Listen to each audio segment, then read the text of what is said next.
I think it was really confronting that this country, even in 2025, is still not ready for a Black woman to lead. And it's still based off of race, gender, all of those types of things. When we know that, someone who doesn't meet the qualifications is still able to be. So for me, it just sat with so many different things and came up against a lot of my own personal, but I was able to recognize that. Mm-hmm. So I paused for a moment and I'm like, okay, what can I do in that? And that's, I think, where the positive psychology piece, not that I can fix it. What do I have access to? I have access to the things that are in front of me. And I really started to be intentional about looking at those things. And here's Karma.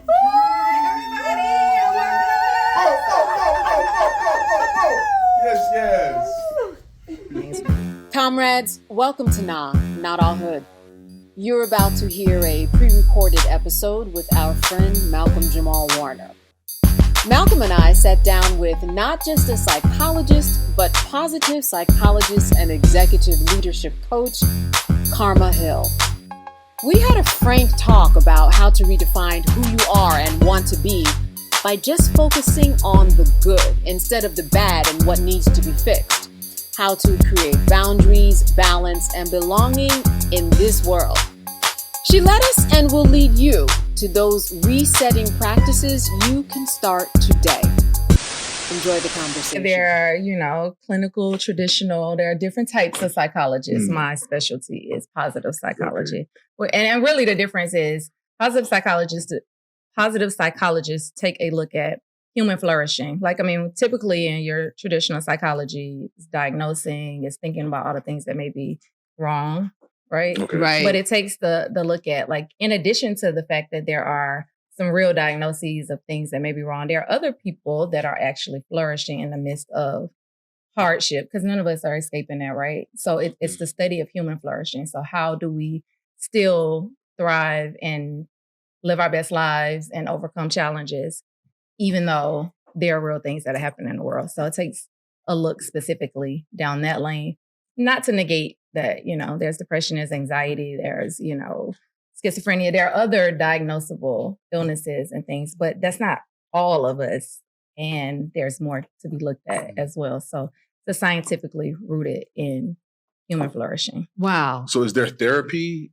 Is there therapy that comes along with the positive Absolutely. psychology? There are definitely specific, scientifically rooted based positive psychology interventions, So there are practices, there are one that comes to the top of my mind. That's one of my favorites. It's 3 good things, right? So take clients through a process of each day you look for 3 good things, and it starts to rewire your brain to look for positive things. If hey, I got to make note of 3 good things that happen in a day, your brain automatically starts to create those neural pathways to actually look for that, gratitude practices, mindfulness practices, things of that nature. So it's actually real scientific rooted practices that we integrate in, therapy or coaching sessions or whatever, because you can integrate that modality with a lot of other things.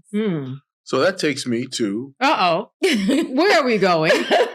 What's good? Well, there we go. Yeah, Look, that's with the positive psychologist. That should be easy.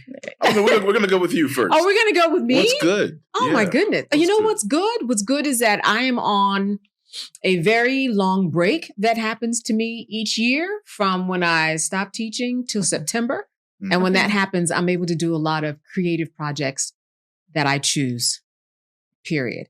And that creativity is no longer just inside me bubbling and wanting to get out. I can really dedicate time to projects that I want to do. Sometimes they're with other people's projects. Sometimes it's a podcast. Sometimes it's some writing that I need to do, but it's always something that I can, spend my time on the porch or go somewhere. I can just kind of rewire my brain in a different way towards something else that kind of falls along with my creative interest and things of that nature. So this is just a nice, and the weather is good. The weather is good. That is very simple, but the weather is good. And that's also very helpful in terms of just kind of that creative energy and making for a good day. Dig it. Okay. I love it. Yeah. So autonomy. Yeah, it really is. Yes. Love that. Love that. All right. Karma. What's good? Okay. What's good? I think I have a lot of good things going on right now. Look, we know she's got 3. For sure, always, right, every day. One of the good things, I mean, right now we're in preparation for my youngest to turn 16. So that's a big deal. Her 16th is Party? Monday. Both, yeah. Party, dinner, all the things that come along with that. But she's not doing a big party. That's the funny thing is she's real low key. And she's like, nope, choosing 15, 16 of my closest friends. And we're going to do like a little dinner thing. I'm like, this little old lady, like that wouldn't have been my thing at 16. But, you know, but that's a good thing. For the most part, everybody is doing well. Like, you know, family's healthy. We're still celebrating new grandbaby that, you know, he's only a few months old. So I think that's still good. He's all smiles, all happy. So that's also good. I'm finishing up my PhD in just a few months. Good. So I'm not going to lie. That's great. So that's very good. So, about to move into the data collection phase of that. So, I mean, I don't know. I could keep going, but those are like some really good things that are happening for me right now. Okay. Malcolm, what's good? Right? What's good? What's good? Besides your new beard, I see you. I just want to say that for the record. My new beard. It's growing. I said, just don't turn Amish on me. I mean, all power to the Amish, but you know, that's a good length. Okay. Thank you. Gratitude is good. Yes. Right. And not to sound like new agey, whatever, but I was thinking about access to gratitude. Right. Yes. So like if I'm, you know, having a bad day or just in a, you know, dark moment or, you know, downward spiral moment, negative moment, if you will, being able to access gratitude, because that's really always the first step to get me out of that. Like it's hard to feel really bad and depressed and feel gratitude at the same time. Right. So I've had to kind of go to gratitude recently a little more often than normal. Okay. But being able to be mindful of, okay, like if it's something, especially if it's something specific that may have me feeling a certain way, I go to the gratitude. And then if I'm feeling a certain way and don't know why, you know, then I can go to the gratitude and that gets me out of that as well. So I'm grateful that gratitude is so easily accessible. It sounds like what you were saying. Yeah, that's what I say. Fun fact. So that is a scientifically rooted practice for positive psychology, right? And research says that gratitude and fear can't exist at the same time. So that's one of the easiest. It's free, right? Like accessible, like all of us can do it, is to just start to think about some of those things that you're truly grateful for. And it actually has a physiological shift that happens. So, I mean, you're doing it even without knowing. Like, that's the thing. But yeah, absolutely. Well, I listen to a lot of Joe Dispenza. So. Oh, yeah. That's a given. You know, I do too. I love Joe Dispenza. Yeah, man. Yeah. And I think it's interesting, you know, when you know, he points out that so often we are addicted to anxiety. Yes. Right? We're addicted to negative thinking because that is often a comfortable place. Yeah. For us. So it's easy to kind of fall into that place and hang out there and be stuck there and not realize. And not be alone. Like other people will, you know, gravitate towards trauma or negativity. Because we're attracting it. That's our point of attraction, right? And and every emotion we have has a physiological chemical hormone release that happens, right? So that's where the addiction comes from, because your body is used to, like, okay, if I'm anxious is what I know. These are the hormones and the chemicals. Like, wait, what are we doing? I got to find something to be anxious about. Right. So I'm going to then attract those things. So that becomes our point of attraction when we're doing those things. And I mean, how many of us actually really knew that? Like, nobody taught me that, right? So you don't know what to do about it because you didn't even know that that's what was happening. You just, you know, like, hey, this is just what I have going on. But those are some of those things that when you can start to notice it, you can then start to shift it and do something about it. And that's why I absolutely love Joe Dispenza. Yeah. I think it's a practical, easy way to just like think about it and change it. Yeah. And it makes sense. Yeah, it makes sense. Yeah. You know, you were talking to me earlier in the green room and you were talking about getting massage and just kind of really being into this whole idea of self-care. But at some points you were getting massage, but then you were in the middle of the massage thinking about all your problems. So it really wasn't self-care. Absolutely. And so you kind of function and are centered around this self-care principle, which makes sense And people think about self-care, and we do think about, okay, I'll get a massage, get my nails, but that is not really self-care. It is not. To me, what I like to say, and everybody may feel differently, that is self-maintenance, right? We are maintaining ourselves. Self-care is like, what are those things that you truly do that nourish and refill you? Like, what do you do to care for yourself? If you think about taking care of your kids, right? Like, you think about like, what are their needs? We don't always internalize that and think about like, what do we need? So I've since started practices of like, when I wake up in the morning, before I start to deal with anybody else of the day, and I wake up after expressing gratitude and being thankful for the day, it's like, what do I need today? Now, I might not be able to meet it in that moment. I may not be able to, but at least I've acknowledged like, you know what, I'm tired today. Maybe I didn't get enough sleep. So at some point, maybe I can try to squeeze in and out, shorten the day, whatever. I've started to look at what do I need? And then how can I meet my own needs? Because that's caring for myself. And that may be like, hey, I had enough to drink. I'm dehydrated. Like, you need to drink some water. You may need to get outside in sunlight, different things like that. But thinking about like, what are my needs and how do I get those needs met? And that's coming from a place of I'm doing that, not waiting for somebody else to do that for me. And those are the things that when we start thinking about self-care, that's true self-care, not just the external things that we do that should feel. I think those are icing on the cake. Like, I love getting a massage. Clearly, I get my nails done. That right? You sure do. Like, so I'm not saying I don't do those things, right? But I just know that like, that's not necessarily the thing that is refilling my cup. And that's not what's giving me energy in my life force. So I look for those things, and I've now created a real quick go-to. I know what I need in order to be at my optimal self. And I know some people can hear that and interpret that as being selfish, right? Yes. But I think there is a level of selfishness that has to go into self-care, because otherwise you won't do it. Yeah, absolutely. Right. And I just shifted the connotation around it, because for many, they can accept, like I always tell people, self-care isn't selfish, but I also look at it as I'm self-full. When I can be full and fill my own cup, like then I can pour out. So I can help you, everybody that needs it. But when you're asking me, I realized I was operating from that place, right? A really depleted place. And so I'm not giving you the best of me. Do you really want that? Right. Like, right. Anyway, like even if you need help, do you really want somebody who isn't able to show up as their best? You want the best of somebody. So when I shifted the connotation, the most loving thing that I could do for those people that are in my life is to take care of myself. Like if I love me enough to make sure I'm full when you need me, I got enough to give you. Other than that, I'm like, you want the broken down part of me? Probably not. Because if you got a need, you want somebody who is full and able to show up. And, that took boundaries too. Like, being able to really clearly enact that. But so to me, I just look at it as shifting and going, not selfish, but I'm self-full. And that really makes me feel a lot better about when I have to take the breaks or say no. That's a hard one. A lot of times when you're a person that likes to help and is giving, I can't do that. That doesn't work right now.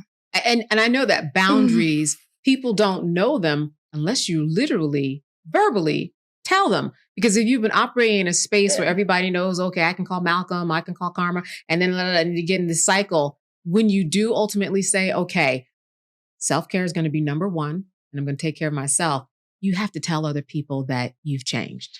Absolutely. You have to start with telling yourself, though, because, the number one person who crosses your boundaries is you. Yeah.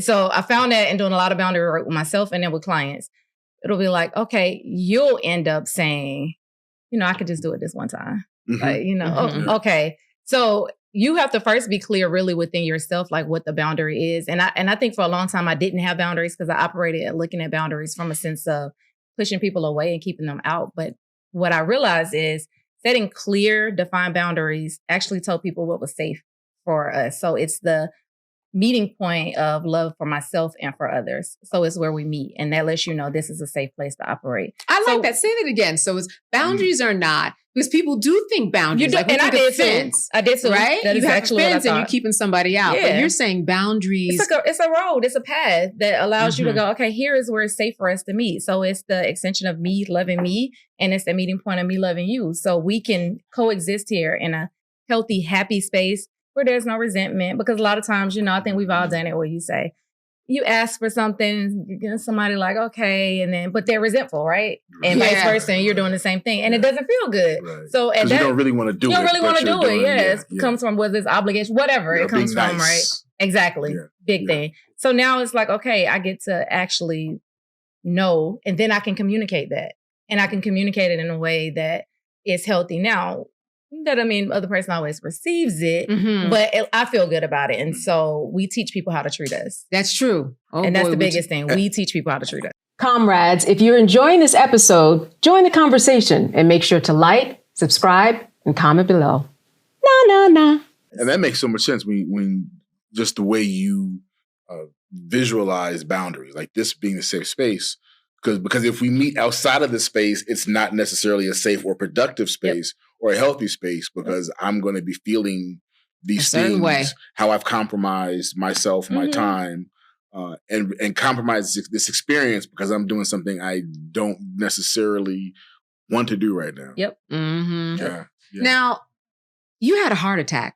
That's it. So I am wondering, in terms of self-care and self-preservation, where were you in that journey to where you had a heart attack? I think you were at home, right? Yeah, I was at home when it happened. So I had just had my youngest daughter. So, I mean, May is a big month for me, right? It was, celebrating her. And then it's also celebrating new life for me because I had bypass surgery as well, of course, after having all of that. So, and it also just shifted. Life looks far different for me on this side than it did before. Before, I didn't have boundaries, right? I just operated from a place of, if you need me, I'm going to do my best to show up, even the broken parts of me and all of it. I mean, because that's what I saw, and that's what I saw modeled. My grandmother was like one of the most amazing women that I've ever met, but she did not have boundaries, and she did not take the best care of herself because she poured out for everybody else. And I modeled that. I spent a lot of time with her, and she was a primary influence in my life, and my mom as well. But I definitely modeled a lot of like, oh my God, since she's such a great person, this is how she does things. This is what it means to be. And, and I showed up that way too. And, on the other side of that, the situation when it happened, it actually probably started when I was pregnant, but they don't really, honor Black women and the sense of when they are sharing. So I went to the doctor several times, just knowing like that was my 4th pregnancy. So it's like, I'm not new to this. And I'm like, something's wrong, and then it was just like, oh, let's check the baby. It's fine. So it was a few days after I had her and I was at home when I had the heart attack. But because, I've seen more now, I will say that. But before, I didn't really get a lot of the messaging on what it was like for a woman to have a heart attack.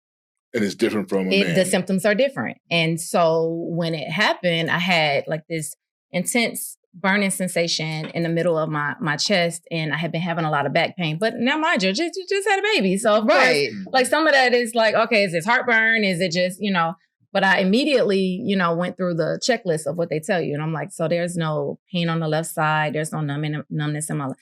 So someone's going to be a heart attack. It has to be something else.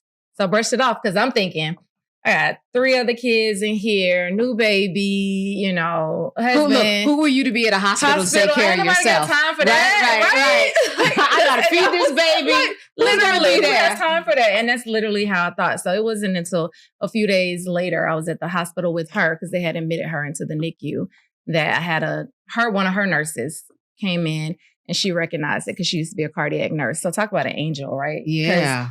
I wouldn't have gone because then it was like her needs definitely superseded mine at that point. Like she's admitted to the NICU. No way I could focus on what's going on with me. But she recognized it, didn't tell me. Like, let's go across the street to Emory because we were at Children's Self-Care of Atlanta. And she was like, let's go across the street to Emory and just, and I'm like, if they can give me some pain medicine to get me back, I'm willing. She's like, yeah, we can make sure they do that.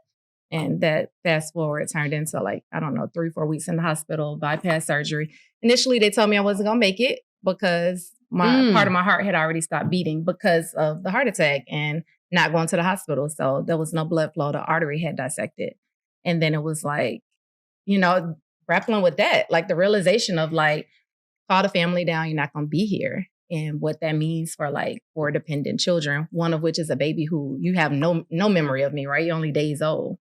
And, just that journey of, really sitting with self, because, it was lonely some of those days being in the hospital. Like, everybody else is living life, whether it was, not saying that they weren't concerned, but everybody else went home at the end of it. And I'm there and really grappling with like, okay, how did I get here? What's next? all the things that, I need people to know about my children in the event that I'm not here, all of that.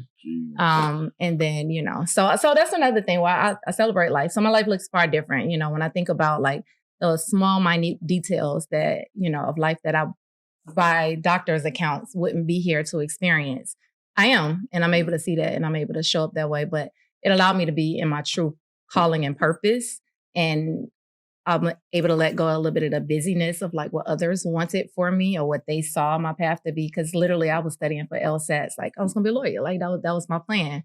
And then it was just like doing all of this deep inner work and transformation allowed me to really show up in the space that I'm in and give from an aligned place. So life's good. Wow. Yeah. Life's good. Yeah. Oh my, talk about perspective. Yeah. What are the signs for a woman having a heart attack? Yeah. So the signs that I was experiencing were some of that is back pain, right? And they haven't really clearly defined like why it looks a little different, right?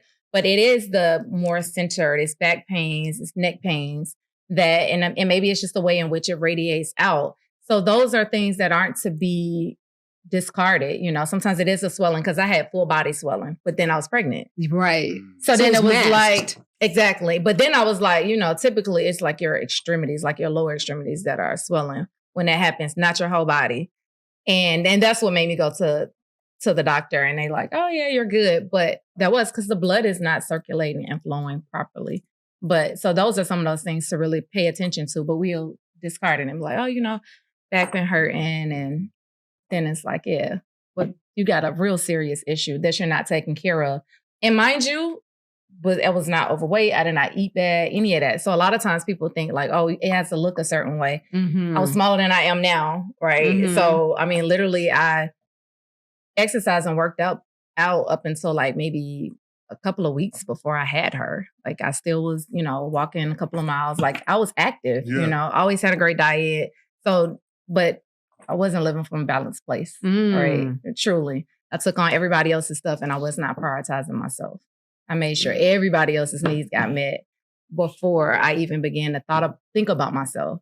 And you can't show up that way. Women do that a lot. We do. I mean, women do that that's a what lot. we're conditioned to do. Like you're strong, right? Yeah. And then especially as Black women, like that's that, that's that trope, right? Yeah, like, that's that strong trope. Black women. And so, of course, you didn't have that mental internal dialogue that says like, is it okay for me to stop and take care of me? Or am I just being dramatic? Right. Is this that type of thing? Yes. That's the internal dialogue. So speaking to that, because you mentioned something I would really love to talk about is how hospitals and doctors don't necessarily honor a woman expressing complaints about not feeling a certain way. Black women in particular, they don't listen to them as they would take a white woman's complaints, expressions of pain seriously, and that's been a historical. And so that was your personal experience at the hospital. Yeah, real life is before the hospital, because I started like maybe at about 6 months saying like, okay, something doesn't feel right. I knew to get out my car from my parking deck to walk to my building, I would have to pause and I was out of breath. I've done this before. I'm like, there's no reason I can't walk from here to there. I know this feels different. Like, I know it feels different. Yeah, I'm a little older than I was when I had, the other 3, but I'm not old. I was 32. So I'm not, and I'm active. I'm, even, now, and I'm like, okay, this feels different. So I'm telling them that. I'm like, there's something wrong. Like, I can just feel it. Like, I know within myself something's wrong. And it had gotten to the point where they would be like, oh, let's check the baby. Heart rate's good. And I'm like, I'm not even concerned about the baby. Like, there's something wrong with me. Wow. I knew it. Mm-hmm. But then it was just, no, you're fine. Yeah, maybe you just, it's just different this time. Each pregnancy is different. But I was scheduled the appointment. It's like, hey, I'm swelling literally out of nowhere. Like something's wrong. And it was dismissed. Like, yeah, you're fine. So we don't get taken seriously. And then because of course we're not doctors. So then they're like, you don't know. But I'm like, I know me. I live with me every day. I know that there's something wrong. And so we have to then learn to advocate for ourselves. We have to teach our family members to advocate for one another, because sometimes we're not taken seriously. It is are you being dramatic? Or, you know, and it's like, I'm not asking to stop working and be on bed rest. I'm saying there is something wrong. I should be able to walk from here to here without being short of breath. And clearly it was something wrong. Right. And that translates into so many other experiences. For sure. In terms of work experiences, how Black women are regarded. Yep. How Black women are regarded in, I mean, we could talk about religion. We could talk go about on and on and on. We can go on and on. Right. Go on. But so it's really just a continuation. Just the advocacy portion of That's it. When you are in a hospital, you have to be a doctor, an advocate, the family member too. Yep. You have to be all of those things. You have to squeaky be all those wheel. things. You have to be that squeaky wheel. Yeah. And so many Black women die between the ages of like 34 and 54 or 60. If I hear of a Black woman dying, like, you know, friends within the family. In fact, a girlfriend called me a couple months ago. She was crying and she said, oh my goodness, my line sister, she died down in Tennessee. And I said, heart attack or stroke. Yeah.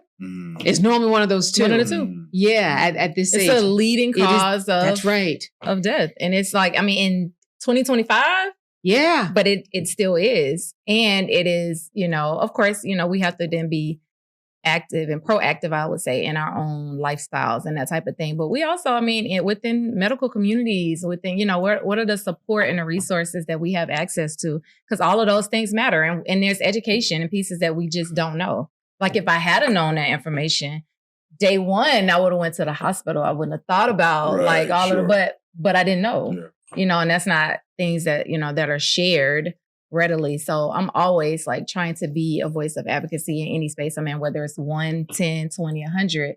Like, hey, you know, trust yourself. Like, and then we also don't trust our own intuition and our own instincts because we're conditioned away from that. Like, you know, others know best. I laugh because when we were in the hospital, my grandmother, she stayed with me a lot in the hospital, and she would be like, you give these doctors such a hard time. But I'm like, they don't know me better than me. So I'm like, you know, I'm asking the question. She like, you know, they know. And it really came from the best. I mean, there's nobody that probably could love me more than she did, right? But that was your old way of thinking. You know, she's born in 1930. So you're like, hey, you trust it. Exactly. And I'm like, I'm not giving these people don't even know me. Like literally, I just showed up here. Like, yeah, no, I know me. So, I mean, you know, we have to make sure that we are doing that. But fast forward, like I was her biggest advocate, you know, towards the end of her life as well. And she going, even down to like, they would ask her something as simple like, hey, how you feeling today? And she look at me. I'm like, you know how you feel. That's okay. You got that. You got that one. Like, that's on you. But yeah, so, you know, full circle, it was like, hey, yeah, we have to be able to advocate for ourselves and for our loved ones. But we got to trust ourselves. We got to trust ourselves. You know, you say that you were there next to your grandmother's side. I'm sure that there were other people, other siblings, family members. There's normally what I call a heavy, like one person who's like, I'm the point of contact. I'm the whoever that's going to be the person that you come to ask the questions to. How did that happen? I'm always interested in finding out how the heavy, as I call it, ends up being the one who is the go-to person, because that also means establishing boundaries, because now you're making all decisions. And then you have all these people in your ear at the time where, you know, someone's in a hospital, everybody's all vulnerable. It can be so messy. You know, I know even within my very sane, polite family, we turned into a whole Tyler Perry movie. Yeah. It was like, wow. It was like light switched on. My sister and I laugh about it now because I'm like, what did she just say? What did I just say? It was really just out of nowhere when someone's sick. Yeah, the emotions. So the navigation of that with your positive psychology. Yes. How did you come to an end or a decision with that? Yeah, so I would say I was fortunate because I had a lot of these skills, tools, and resources when that happened. She passed in 2021, but I had already been navigating the care. So my grandmother was older. She provided care for my aunt who had multiple sclerosis, and then my mom, who's still alive, has multiple sclerosis. So it was kind of like the three of them that I had the responsibility for. I'm also the oldest girl. My brother is older than me, and then it's me, then it's my sister, and then my cousin, but the four of us were kind of raised together. But being that my mom and my aunt both had multiple sclerosis, of course, things kind of got deferred to me. And then me and my grandmother are super close, right? So some of that kind of naturally happened, but then... You could say you were her favorite. I mean, I don't feel that way. I'm just going to cross the bridge, girl. You could just say me and my grandmother are close. We were super close, but I'm sure like everybody had their own relationship. So I mean, I got the translation. Listen, she was my best friend. Like, Okay, sure, I can definitely tell you that. Like, I was that person she called, like, all the time, like nonstop. But we had, so it kind of just became like, I'm a very independent person. Mm-hmm. And I think I've always been a really empathetic, compassionate, and intuitive person. So I think some of it kind of just naturally where I can watch what's going on. And in the craziness of, because everybody's family is crazy, right? Like in the craziness of things happening, I recognize like, okay, here are some things that need to be done. And I'm one of those, you ain't got to wait and tell me. If I see it, I can do it. And I think so some of it naturally happened. Which at times, yes, everybody then, when she started to get sick and older, had input. But I understood I need to regulate my own emotions, right? And then I need to be able to separate the two. So I also know there are practices and things that I need to make sure that I am doing for myself in order to show up best for her. One of the most difficult times I've had, other than having a heart attack, to be honest, was navigating the care for her, knowing that I got to show up and do all the things. I got to grieve in the midst of that. Like, this is a person that, like, our lives were really intertwined. Mm-hmm. And though I knew she was old, she didn't seem that old to me. Right, so right. It's like, you think it will never happen, right? Right. So it's like, what I'm supposed to do, and, she would always say when we go to the doctor, like, I don't know what I would do without karma. And, honestly, when that happened, when she passed, it became like, what am I supposed to do without her? Mm. But fortunately, I did have the tools. So I knew like the things that refill my cup. I had those boundaries in place. So I knew like, hey, I'm not going to just respond to calls and text messages all day, all night. Like for myself and my sanity, what's my priority? My priority is to show up and make sure I'm the best me. And then my second priority is to making sure I'm taking care of her. Mm-hmm. Then I can disseminate information. So I would just, like, hey, I'm group text. Like I can share the information and I can respond back. I get to choose that. I think with this day and age with cell phones and all that, we feel like if somebody is calling and texting, you got to respond right away. And I don't subscribe to that. I feel like I can get back to you when I feel like the time is right, Right. There are some times like people have to call me a couple of times. And some of my friends, they know. So I love my friends because they like, girl. And I'm like, 18 days now. What are you, like, where are you doing? Where are you doing? I got one friend like, I'm going to pull up. Like, right. You ain't call back. So, but I feel like we don't have to have that. And that's one of those things I had to condition myself away from. Mm-hmm. My son helped me with that because he put his phone on Do Not Disturb. This was some years ago. I was like, I can't call? Like, do not disturb. Like, what you mean? But then I had to sit with it and say, you can do that. Like, I can give myself permission. The only reason I don't is because I choose not to. Yeah. And sometimes you need that. So I had to utilize some of those things when I was going through caregiving and making sure like, okay, this is a boundary. Plus, I want to make sure I show up appropriately because, of course, during that heated emotional phase, there are some things that can get said that then can carry on long lasting. So, and I didn't want to be a part of perpetuating that. So taking care of myself, that self-care piece was vital during that time. Absolutely. Yeah, so you have to lead with that. Got to lead with that. On a daily basis, right? Every day. Like that's always something that's, running in my mind. Even if I can't meet my needs right now, like what is it that I need, to make sure I'm taking care of myself the same way I did when I was caring for a baby. They can't meet their needs, you're doing it. But you gotta take care of yourself the same way. And that's a retraining for me. Nobody taught me that. Like, I didn't know that. So I always try to push that to others. Like every step of the way, we need to make sure we're taking care of ourselves. That's our responsibility. Positive psychology. So, in this 2025 that we're living in, where you turn on the TV or even just talk to people, you can't get away with all of these things that are negative. And it's really making people nervous. It is. And anxious. I mean, if you want to buy a car or buy a house or, you headed up the DE program at work, all that's changed. All of that. Oh my God. There ain't no DE program at work. I was just about to say that. A lot of those have gone away. There are a lot of people who literally lost jobs. Yes. Transition. Like, it's been real within the workspace. Really. Very much so. So the positive psychology, being inundated with things every day. I've missed some major things and I watch the news and then someone will tell me something. I say, wait, what happened with Harriet Tubman? Wait, what are they saying? There was no Underground Railroad. Oh, whatever. Right. But there's so much going on. The positive psychology, how do you, if someone came to you, counsel them or, lead them to a better water? when every day something is happening that literally affects you. Someone told me, make sure you download your Social Security benefits so you can see what they are in case they change. And down the line, they look totally different. At least you know what they were supposed to be. Yeah, exactly. Yeah, that's really good advice. Everybody download. Right, yeah, for sure. Truly, for because sure. you don't, you may not know.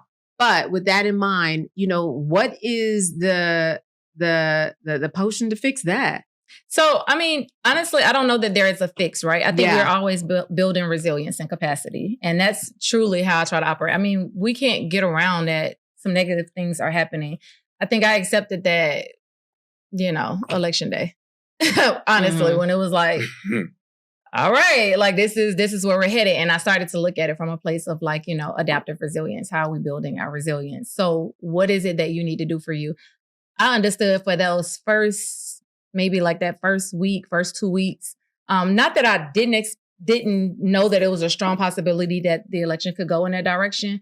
I didn't think it would have had as much of a personal impact on me as it did, right? Like, because it was kind of like, this could happen. But I think it was really confronting that this country, even in 2025, is still not ready for a Black woman to lead. And it's still based off of race, gender, all of those types of things. When we know that, someone who doesn't meet the qualifications is still able to be. So for me, it just sat with so many different things and came up against a lot of my own personal, but I was able to recognize that. So I paused for a moment and I'm like, okay, what can I do in that? And that's, I think, where the positive psychology piece, not that I can fix it. What do I have access to? I have access to the things that are in front of me. And I really started to be intentional about looking at those things. One was unplug. Like, I'm not going to be able to sit and look at that consistently. So I have times of the day. I don't actually watch the news, but I have selected news sources, and then I have people. And then there were some that I had to say, give me a moment. I don't really need every, news article. I don't need all of that right now. I just need to sit with some things. So being able to, communicate that was a boundary at that point. Right now, I'm not ready to engage there. When I am, we can have some of those conversations. So I think in any challenging time, being able to be clear that there's uncertainty. We don't know what's ahead. Like, I mean, we're still, in all honesty, there's so much that's happened. We're really on the early side of this, No doubt. Yeah. Like literally just about to be 100 days, right? Like we're just entering into that. So we're still early in it, but where do we have capacity to engage? I think is some of those key questions that we can ask ourselves. How are we building resilience? What are some of those things that we are doing to make sure that we are fortifying ourselves in the midst of a lot of these things? So when you think about it, like, what are some of the things that you're doing to make sure that in the midst of all of this and all the changes that you're doing to take care of you? I know for me, it's my, we're talking about morning gratitude. Yeah. I actually do a gratitude list. I do like every morning, I list 10 things I'm grateful for. Love it. And oftentimes, those things may repeat. For sure. Because I don't lose gratitude for them.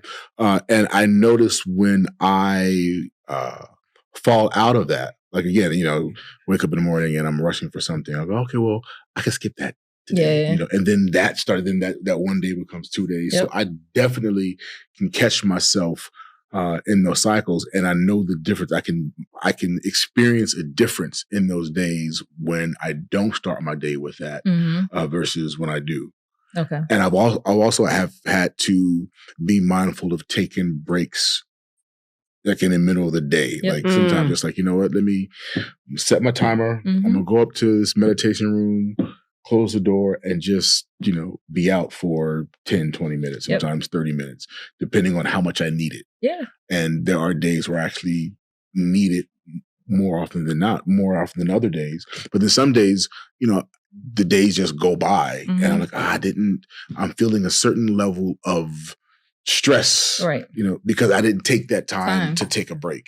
And I think before, it kind of sounded like, okay, that's a cool thing to do. We should kind of do that. But then when I would do it again, I can definitely experience the difference when I don't take that time. And being a parent and, work and music and just all of the things that go, with what I do, what I found is if I don't have that clarity, and oftentimes I go through periods where I know that there are things I have to do, but I don't necessarily have the clarity. And then that's when I find myself struggling with overwhelm.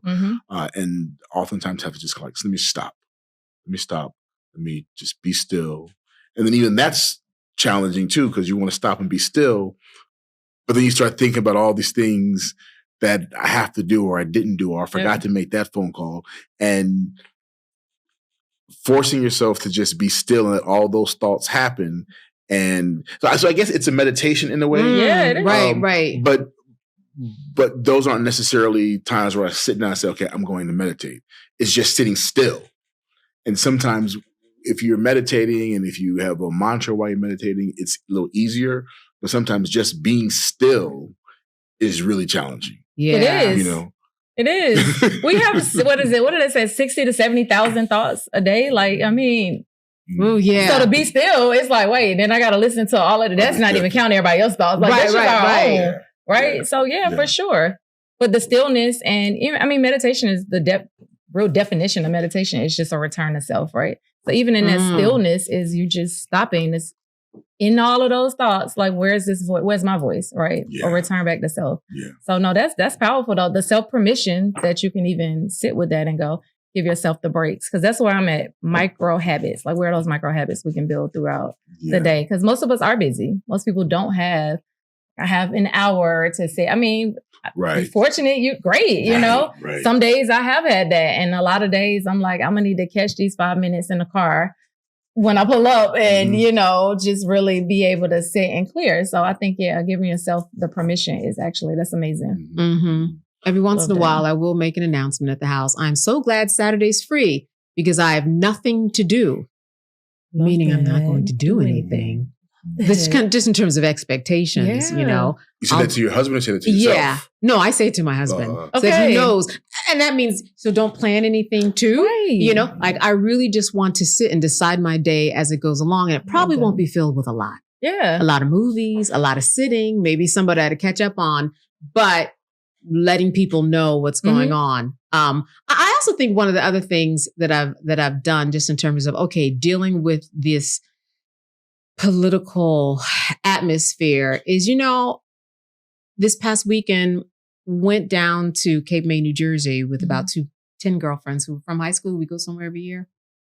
And so we had a very, very light discussion as to do any one of us want to run for political office?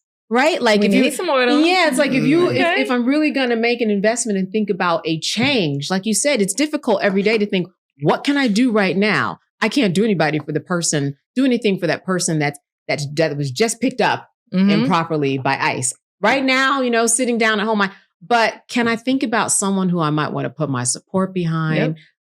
Is there somebody within my circles just encouraging people to do that? But trying to find a place to do something. But the self-care portion, I do try to be very, very intentional and just get that space of my own. Yeah. And some of that, is like looking at, okay, well, now that I've cared for myself, like what do I have in terms of, capacity, energy to be able to put out and be able to maybe encourage somebody else. And but that's those ways where it's like, hey, maybe I can help you be in the forefront of getting that done. Or maybe you decide you want to do it yourself. Oh, yeah. That would not be me. They pull up all these recordings when you said this. And then there are a lot of us out here be like, we were right there behind Candace. Yes. So, that's a tough one. Yeah. Oh, my goodness. Would you run for something? You know what? I wouldn't mind sitting on a board of something local. And that has to do with the fact that, and we've talked about this before, I know you and I, just the fact that, my parents migrating from the South and then planting seeds in a town that they saw help and grow and thrive that's now being gentrified. I do want to have a presence in that place that we all helped build. And that means my parents, other people that came from the South behind them. So, I wouldn't mind sitting on a board or something like a zoning board or a council. I wouldn't mind that at all. But actually running for something that you have to raise money for and get votes for and just have your whole life on display. No, I would not do that.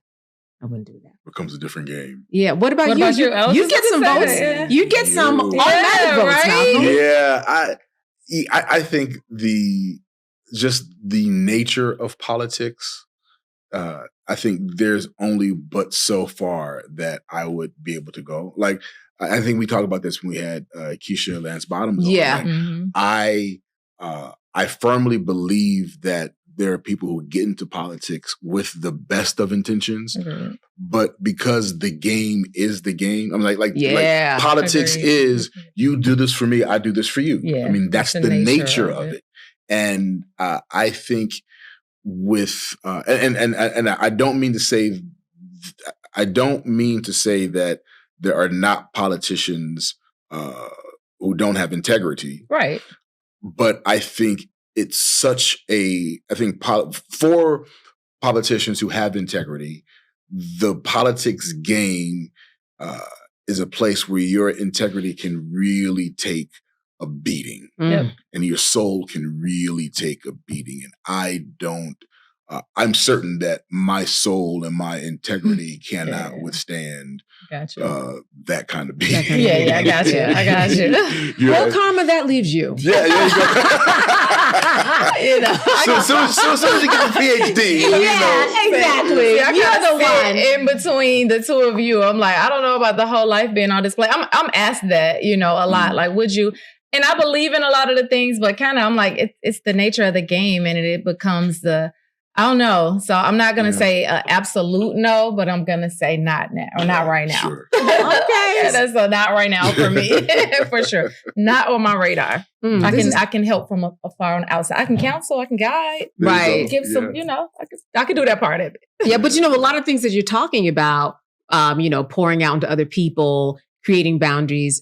Not that it's political, but it would have a good place inside of the world of politics. For sure. I think a lot of them could actually use a lot of that. If they operated from a space there, I think a lot of those who came in with integrity could maintain that a little bit more when you're in the midst of that. But I think a lot of times you're running so hard because usually those people are of service. Like, that's why you're doing that. Right. And in being of service, it can get to be really tricky. But if you aren't really clear and centered and grounded on why you're doing what you're doing, and where your boundaries are so that you don't cross them yourself. So I definitely can see a huge need there for, that. And I'm here to help, but I don't know if I want to be in it to do it, but I'm here to help them create those boundaries and get that guidance though. So I know a psychologist is often, when I see them, on TV or hear people talk about going to a session, there's not a solution. They listen more. And in positive psychology, it feels like it's more solution oriented, like do these particular steps. Am I correct on that? So I operate in a little bit of, positive psychology and the coaching space. So for me, sessions for most of my clients kind of look like the belief is rooted in we all have all the answers for what we need inside of us. They may be a little bit more obscure. They need, a little bit more excavation. So I try to look at, my role is helping to excavate that. But I do believe that what's best for you. You have the answer. I believe we all came into this existence with that higher knowing, right? So it's a little bit more looking at, asking the deeper questions, providing some of those tools, resources, practices, so that you can have access to that. So it's the listening piece for sure. I think the active listening, because for me, a lot of times it's listening beyond the words. So I can hear sometimes what people are saying, but then there are some deeper things that are going in.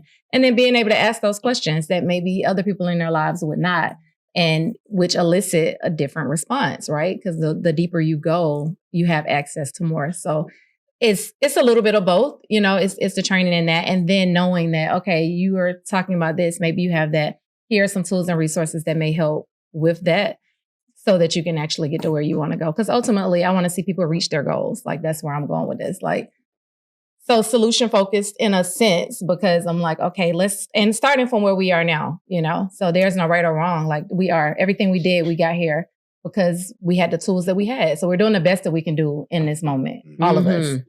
Even when our best doesn't look that good to others, we're all doing the best that we can with what we have. So how do we take you from here to where you absolutely want to go? And let's create that roadmap and let's get there. So in giving what you do, obviously there's got to be a space for non-judgment. Yeah, right? yeah, definitely. Are there? Are there? No. Give him some Are there ever times where you find yourself having to be mindful of letting go of judgment? Absolutely. I mean, I don't think so. Everybody has biases, right?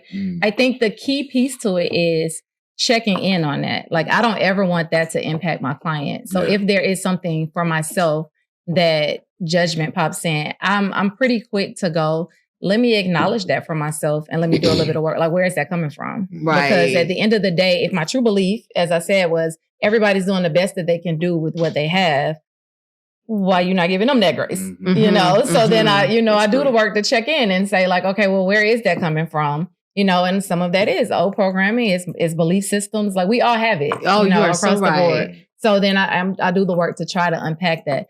But I don't know that any of us are ever completely free from it. But I do think it's important to go, if judgment comes up, I always go, where's that coming from? Because that's you. That's a you thing. At that point. That's no doubt. So I ask myself that, So I feel like I don't have maybe as much judgment maybe as others.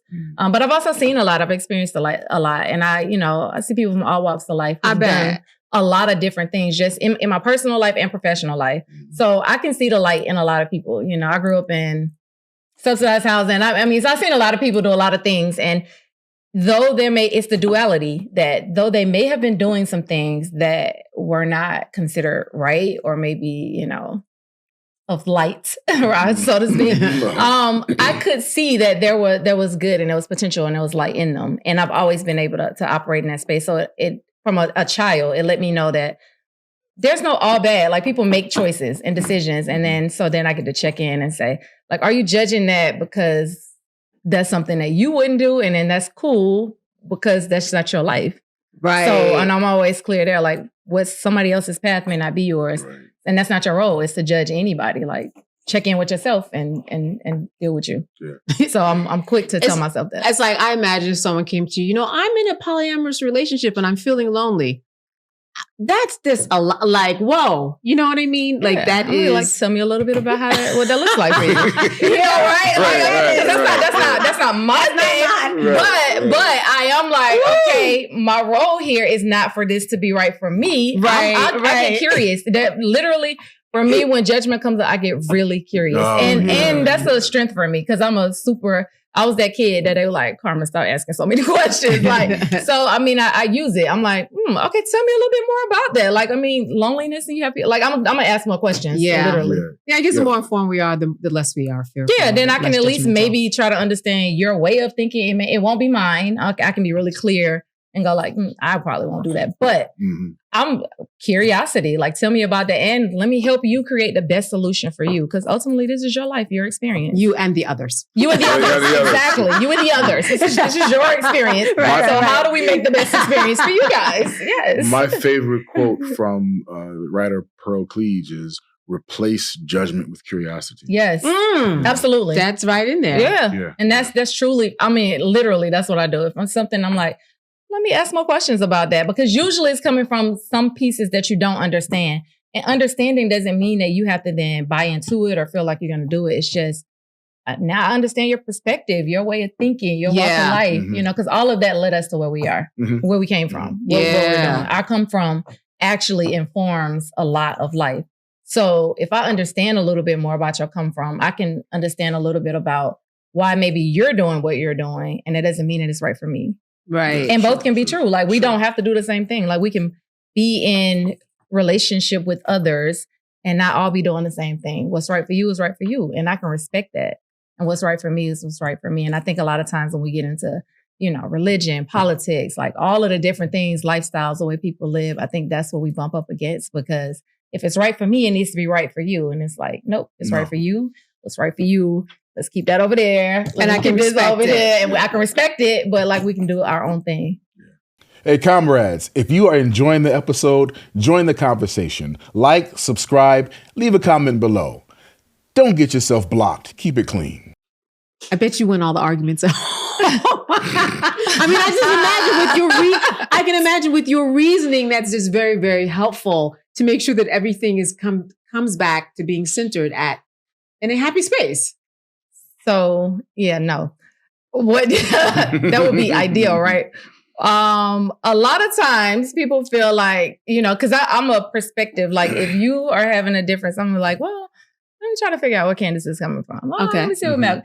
And what can happen in that a lot of times is then I'm also a person who likes to advocate, right? I'm like, well, Malcolm, Candace feels like, and then it's going to be like, yeah, that's not what I'm trying to hear. Or you took Candace's side or whatever. So I'm learning to go, I can take it in and I can understand and I can help the person and maybe not necessarily be hey, we got to come to a solution for me. I can allow people to be in the space that they're in. So sometimes people want to be frustrated and upset. And that's where you want to live right now, right? You know what I'm saying? Like they're not like, I'm not looking for a solution. Like that's that's where I want to be right now. Yeah. And not to bypass that, because I think our emotions are our guidance system, right? So things that anger us, frustrate us, scare us, like all of those things, I think they're here to inform us as well. Now, acting on it is something a little different because we're going to need to make sure we show up appropriately. But I don't think in and of itself having those feelings. So sometimes people need to sit in that. Like they needed to be maybe frustrated or angry about something. And then we can circle back and have a conversation about like maybe what came up for them or like what was that trigger or how are we bumping up against each other and maybe some better ways in which we can show up differently. So it doesn't always happen. We're laying in that space in the moment. And I had to reconcile and come to peace with that. That like everybody gets where they need to be when they need to be there. And I mean, there are times too where I'm like, nah, right now I'm having a moment and it's my moment to have.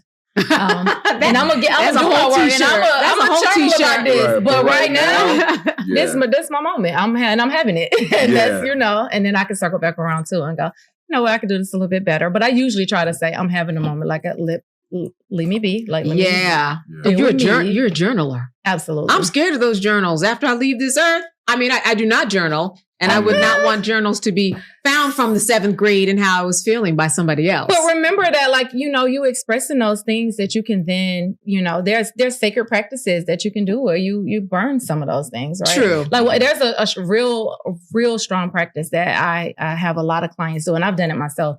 It's unsent letters. Like a lot of times when you have like unforgiveness or things that it would cause more damage to share some of those things that you're feeling with the person than it would be helpful, but yet it's still inside you. And so I encourage people. I'm like, all of it, everything you thought you wanted to say, everything in the kitchen sink, throw it all in there.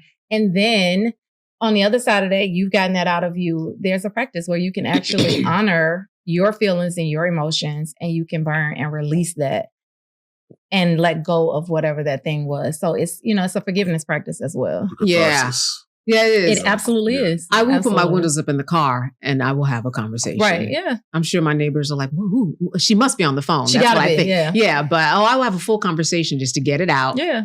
And work it out and leave. I mean, I'm not in there for 40 minutes. Yeah, but I get it out. Yeah. Absolutely. Yeah, we got to process and release. I think that's the biggest thing with emotions, like process them and release them. And I think a lot of times we get stuck. And then they live in our nervous system and then they create some of those, mental health issues that we have, some of the physical issues that we have, because that mind-body connection is real.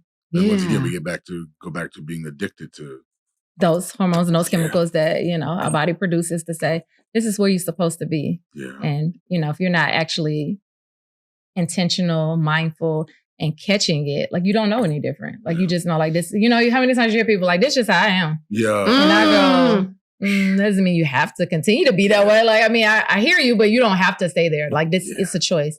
So recognizing that, like, we get to choose our experience, is a powerful, for me, it's empowering, to be honest, to know like, okay, when I really realize that, like, I get to choose my experience. Life is not happening just to me. Like I get to co-create this experience. And that to me, that's like, it's powerful. Yeah.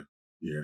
It's a trip because my mother has always been, my whole life I have been her, her focus. Yeah. And, so she always worries a lot. Yeah. She always has. Yeah. She's that's just what she is. And now that I've got my own family, I'm like, Ma, like, take care of yourself. You don't have to worry about me. But she's like, but I'm a mother. You can't tell me not to worry. And she's like, you'll understand it. But before I became a parent, she's like, when you were a parent, you'll understand it. And now that now that I am a parent, she's like, well, when you get older, you'll understand it. Yeah. And I'm like, no, but like, that's not my experience, because I see the stress that consistent state of worry does to the body. Right. So I'm constantly trying to, like I'm always sending her Joe Dispenza videos. Right.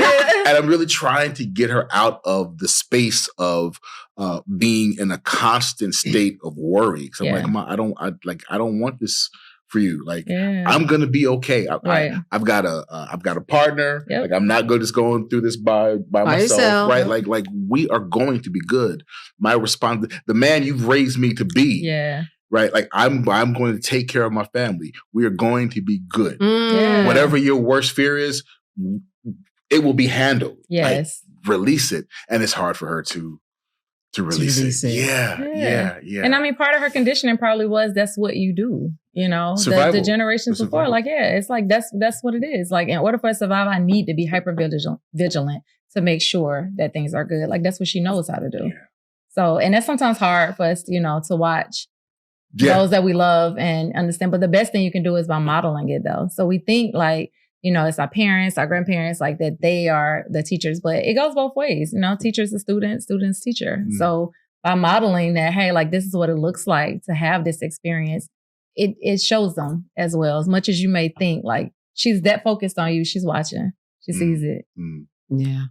So just keep doing what you're doing. Yeah. Keep sending her Dispenza videos. Or maybe find something else that resonates. Maybe find something else. But I'm that person though. In the groups, I'm that person. I'm like, I'm gonna keep sending them. My kids don't have the time to answer back, period. Like they don't say anything. They like, she don't stop sending me that. But I don't stop though. I'm gonna keep check to see if it's read. Well, I saw they read it, right? Sometimes this Joe Dispenza owes us some money, whoever he is. I will be listening. Oh my God. Yeah, please. We have mentioned him. I really will. Not to make a commercial, but goodness, he must be good. Yeah, absolutely, for sure. Like books are amazing. Just the talks and I think it will be well worth your time. All right, and listen, well worth your time too. You need to write a book. It's coming. I think it's coming. Right, it is. Yeah, I'm about to say it's on the list. It's on the list. I'm like, let me get this dissertation written first, and then and put us in a happy space. Yes, absolutely, absolutely. Hey, comrades, come join us on our Patreon page. Where you can get behind-the-scenes footage, discounts on merchandise, and exclusive content. We'll see you there. Not all hood.